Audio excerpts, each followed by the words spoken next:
찬미예수님, 오늘은 9월 24일 연중 제25주일입니다.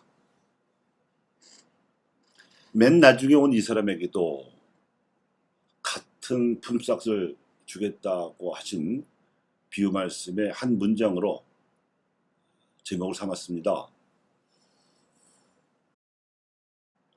우선 노동의 계시부터 말씀을 드리고 싶습니다. 오늘 예수님께서 선한 포도밭 주인의 비유를 들어 하느님 나라에 대해 말씀하셨습니다. 공생활 동안 예수님께서는 하느님의 포도밭에서 일하는 일꾼이라는 자의식으로 복음을 선포하셨습니다. 하느님께서 하고 계신 일을 본받아 당신도 일한다는 자세로 공생활에 임하셨던 겁니다. 창조주 하느님께서는 당신 모습대로 인간을 지어내시고 에덴 동산을 창조하는 노동을 하셨습니다. 저 광대 무변한 우주와 아름다운 별 이 지구와 온갖 생명체들과 그리고 무엇보다도 우리 인간은 하나님께서 이룩하신 창조 노동의 산물입니다. 피조물인 우리 인간도 그래서 일을 합니다. 일, 즉 노동은 하느님을 닮도록 창조된 인간이 하느님의 뜻대로 세상 만물을 다스리는 도구입니다. 인간 노동의 결과인 인류 문명은 인간이 다른 동물과 구분되는 결정적인 차이가 노동에 있음을 보여주는 겁니다. 또한 노동을 하여 세상을 하느님께서 보시기에 좋도록 다스림으로써 인간은 하느님을 닮게 되어 있는 것입니다. 그러니까 인간은 누구나 자신이 하는 노동을 통하여 하느님을 닮을 수 있습니다. 노동은 하느님께로부터 인간이 부여받은 소명이며 삶의 조건입니다. 죄를 지은 대가로 부여받은 형벌이라거나 저주가 아닌 것입니다. 이것이 노동에 관한 하느님의 계시입니다. 목수로서 노동을 하신 양부 요셉에게 순종하시며 성장하신 예수님께서는 지상생활의 대부분을 목수의 작업대에서 육체 노동을 하시며 보내셨습니다. 그뿐만 아니라 예수님께서 말씀하신 여러 비유에 다양한 소재가 등장하는 것으로 보아 양치기, 포도원 일꾼, 어부 등 다양한 사회적 경험을 쌓으며 그 당시 평균적인 유다인들이 겪을 수 있는 평범한 서민으로서의 인생을 살아오셨을 것입니다.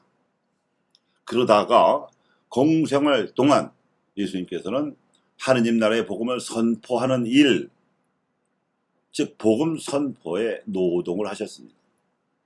시도 때도 없이 병을 고치러 몰려드는 군중 때문에 밥 먹을 겨를도 없이 일하셔야 했으며 툭하면 시비를 거는 바리새인들 때문에 험악한 분위기에서 맞상대를 해야 하는 그런 일이었습니다. 그럼에도 불구하고 예수님께서는 당신이 하시는 일의 동기와 목적을 뚜렷이 의식하고 계셨으며 노동이 금지된 날이라고 알려진 안식을 조차도 당신이 주인님을 천명하신 바 있습니다. 그래서 도움이 필요한 이들을 안식일에 회당에서 만나시면 주저없이 도와주셨습니다. 손이 오그라드는 사람도 고쳐주셨고 태생 소경도 보게 해주셨으며 안전뱅이도 걷게 해주셨습니다. 오히려 안식일에 그런 일을 해야 한다고 가르치시기 위해서였습니다. 예수님에게서 보듯이 인간은 노동의 노예가 되어서는 안 되며 노동의 주체가 되어야 합니다. 그리고 노동의 주체로서 인간은 하느님 나라와 그분이 의롭게 여기시는 것을 추구하는 노동을 해야 하고 일주일에 하루는 노동을 쉬고 안식을 해야 합니다. 노동이든 안식이든 사람의 일을 하느님 앞에서 행할 때 노동은 비로소 새로운 창조의 시작이 되고 안식은 하느님의 영광을 찬미하는 동시에 충전이 될 수 있습니다. 이제 노동의 윤리에 대해서 살펴보겠습니다. 계시에서 윤리가 나옵니다. 노동은 인간의 의무입니다. 육체의 노동이든 정신 노동이든 노동을 함으로써 인간은 자신의 생계를 해결하고 가족을 부양할 수 있으며 자아를 실현할 수 있고 가난한 이들을 도울 수 있습니다.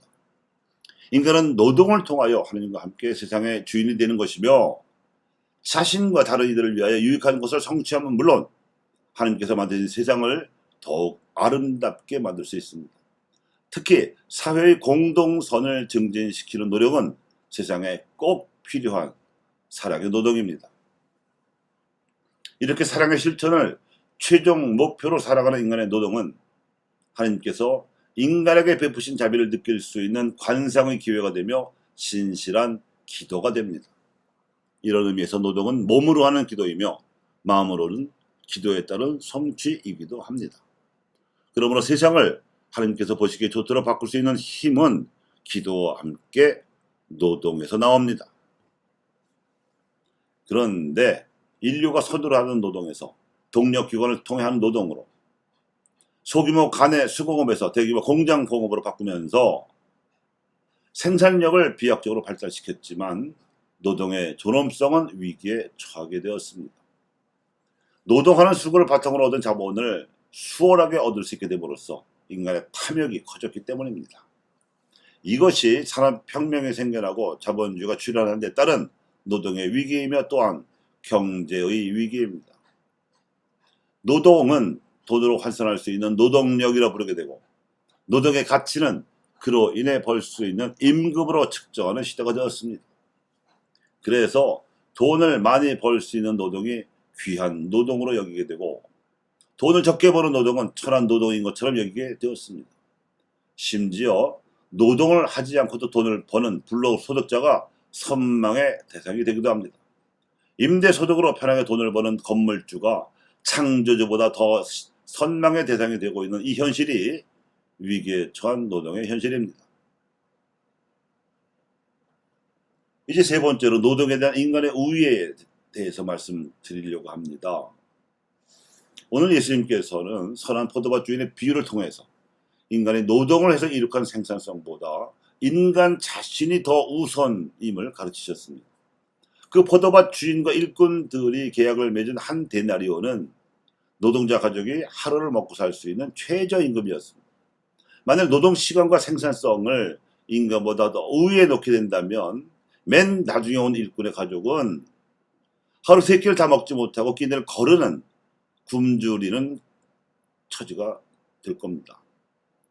애초에 포도밭 주인이 모든 일꾼과 맺은 계약의 보수는 한 데나리온으로 똑같았음을 생각해 보면 그 주인은 맨 나중에 온 일꾼에게 후한 보수를 준 셈이지만 맨 처음에 온 일꾼에게 부당한 대우를 한 것이 아닙니다. 이 비유에 담긴 가르침을 따라서 교회는 경제의 주체가 자본이 아니라 인간이며 따라서 자본보다 노동이 그리고 노동보다 노동자가 더 중요함을 가르치고 있습니다. 이러한 경제윤리 또는 노동윤리를 이룩하는 일이 사회 문제 전체를 해결하는 관건이며 인간 사회를 문화적이고 도덕적으로 진보시키는 조건입니다. 이를 경제의 민주화 또는 인간화라고 부릅니다. 그런데 유감스럽게도 인류는 정치적으로 달성한 민주주의만큼 경제적인 민주주의를 이루지 못하고 있습니다. 경제와 노동의 질서에 있어서도 하나님의 뜻이 이루어지려면 노동자들이 소유권과 경영 그리고 이익 배분에 참여하는 것이 바람직하고 이 점에서 교회는 세상의 빛과 소금이 되어야 합니다. 노동을 해서 받는 대가인 임금은 노동 문제에서 정의를 실현하는 가장 중요한 수단입니다. 이를 위해서는 노동자들이 자신들의 기본 권리를 옹호하기 위한 노동조합이 필요합니다. 노동조합은 노동자들의 권리를 옹호하는 역할을 해야 할 뿐 아니라 노동자들에게 올바른 사회의식을 길러줄 의무가 있습니다. 선한 포도밭 주인의 비유를 가르치신 예수님의 뜻을 따라서 교회는 노동보다 자본을 우위에 두고 움직이는 현대의 자본주의 질서에서 물질을 숭배하는 우상 숭배의 혐의를 보고 있습니다. 이제 네 번째로 기원전 5세기 이스라엘에서 활약했던 예언자 이사야의 노동에 대해서 생각해 보겠습니다. 고도로 자본주의가 발달한 현대와는 달리 저 멀리 동떨어진 고대 왕국에서 활약했던 이사야 예언자도 이방 민족들의 우상을 숭배하다가 국력을 소진시키고 끝내 나라가 멸망당하고 바빌론으로 끌려가서 유배 생활을 하던 동족에게 내 생각은 너희 생각과 같지 않고 너희 길은 내 길과 같지 않다고 하나님의 말씀을 전하면서 새로운 생활 방식으로 살아갈 것을 촉구하였습니다. 이러한 예언자의 활동은 가장 높은 차원에서 이루어지는 인간 노동을 보여주는 것입니다. 사람이 일을 하는 동기와 목적은 첫째, 생계를 유지하는 동시에 가족을 부양하고, 둘째, 자기를 실현하고, 셋째, 사회 공동선에 기여하며, 넷째, 하나님의 뜻을 실현하는 데 있다고 볼 수 있는데, 이사야는 자신의 예언 활동으로서 네 번째 동기와 목적으로 보여주고 있기 때문입니다. 이는 사도 바울의 고백에서도 확인할 수 있습니다. 그는 살든지 죽든지 아주 담대히 그리스도를 찬양한다고 고백하며 필리피 교우들에게 그리스도와 함께 있는 삶을 권고하고 있습니다. 그가 사도요 선교사로서 벌이는 활동은 어느 육체 노동자의 노동보다 힘들고 고된 노동이었지만, 생계를 유지하거나 가족을 부양하거나 혹은 자기 꿈을 실현하는 차원에 머물러 있지 않았던 것입니다. 사람은 누구나 일을 합니다. 하루에 깨어있는 시간의 대부분은 기도가 아니면 일을 하는 시간입니다. 인생의 어린 시절에 20년 이상을 바쳐서 사람은 일할 준비를 합니다. 그리고 병이 나거나 노쇠하기 전까지 인생의 황금기를 일하는 데 보냅니다. 그러므로 일을 하는 이유와 동기 그리고 목적을 분명히 아는 일과 우리가 살아가는 세상의 일을 통해서 어떻게 하나님의 뜻을 실현하는지 혹은 하나님의 뜻과는 다르게 우상 숭배적으로 돌아가는지를 아는 일은 매우 중요합니다. 따라서 우리가 하는 일의 수고를 그리스도의 십자가와 일치시키고 일하는 데서 얻은 보람을 그리스도의 부활과 일치시킴으로써 우리가 하는 일이 몸으로 하는 기도가 될 수 있고, 일을 함으로써 하나님을 만나는 것이 우리의 구원에 매우 중요하고 필요하다고 말씀드릴 수 있습니다. 성직자의 노동을 흔히 사목활동이라고, 수도자의 노동을 흔히 사도적 활동이라고 부릅니다. 이 노동은 예언자로서 일했던 이사야나 사도요 선교사로 일했던 바울처럼 경제적 동기나 자아실현의 동기보다 하나님의 뜻에 기여하는 동기가 강한 일이라고 볼 수 있습니다. 그렇기 때문에 성직자나 수도자의 노동은 생계를 유지하고 가족을 부양하며 자아를 실현하는 동기에 머무르기 쉬운 평신도와 일반 노동자들의 노동에 대해서 그 동기를 하나님에게까지 끌어올리는 하나의 모범이 되어야 하는 소명을 지니고 있습니다. 이제 이 강론을 마무리하는 뜻에서 이사야의 못지않게 시대를 꿰뚫어 본 예언자들 가운데서 특히 근세를 열어젖힌 18세기에 활약했던 세 인물의 노동을 소개하고자 합니다. 그 첫 번째 사례는 18세기 영국의 예언자 존 러스킬입니다. 존 러스킬은 빅토리아 시대 영국의 중요한 예술 평론가이자 화가요, 저명한 사회운동가이자 또 넉넉한 독지가였습니다. 그는 지질학부터 건축, 신화, 조류학, 문학, 교육, 원예와 경제학에 이르는 다양한 주제의 글을 썼습니다. 러스킬의 서술 방식과 문학 역시 다양한데, 그는 수필과 논문, 시와 강의, 여행 안내서와 설명서, 편지와 동화에 이르기까지 다양한 형식의 글을 썼고, 저술 전반에 걸쳐서 그는 자연, 예술, 사회 연관을 강조했는데, 인생 말년에 가서는 사회적 정치적 문제에 더욱 초점을 맞춰서 오늘 복음의 주제인 맨 마지막에 온 이 사람에게도를 저술해서 인류에게 예언의 메시지를 남겼습니다. 두 번째 사례는 18세기 영국의 예언자 아이작 뉴턴입니다. 아이작 뉴턴이 잠든 묘비에는 이런 글이 적혀 있습니다. 여기 아이작 뉴턴 경이 잠들다. 그는 사물과 자연과 신학을 연구하여 전능하신 하느님의 위대함을 그 철학에서 증명하였고, 복음서에서 가르친 검소한 생활을 으뜸으로 삼았다.